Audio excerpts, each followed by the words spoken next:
স্রষ্টা বলেছেন, তুমি যাকে আমার চেয়ে বেশি ভালোবাসবে আমি তাকেই তোমার কাছ থেকে দূরে নিয়ে যাব এবং তোমাকে একা করে রাখব। তিনি আরো বলেছেন, কখনো বলবে না আমি তাকে ছাড়া বাঁচব না, তবে আমি তাকে ছাড়াই তোমাকে বাঁচাবো এবং পেছনের অনুগত সব আবেগ কেড়ে নিয়ে তোমাকে দিব্যি সামনে এগিয়ে নিয়ে যাব। তুমি কি দেখো না, ঋতুরাও বদলাতে থাকে, ছায়া দেয়া গাছের পাতাও যায় শুকিয়ে, ধৈর্য হারিয়ে যায়, কিন্তু তোমার স্রষ্টার ধৈর্যশীল ও পরম দয়ালু।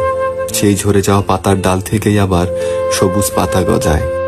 তুমি কি দেখো না তোমার স্রষ্টার এই নিদর্শন, যে মানুষটাকে তুমি নিজের অংশ ভাবতে, সেই মানুষটাই একদিন অচেনা হয়ে যায়, তোমার মন ভেঙে যায়।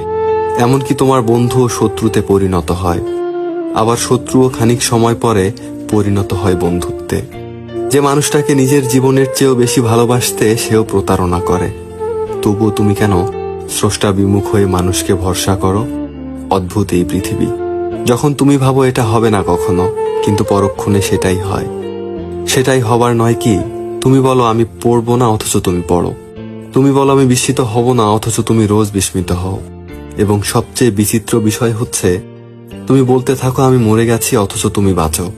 অথচ তুমি বেঁচে থাকো, তোমার স্রষ্টা তোমাকে বাঁচায়, তোমার স্রষ্টা তোমাকে বাঁচিয়ে রাখে।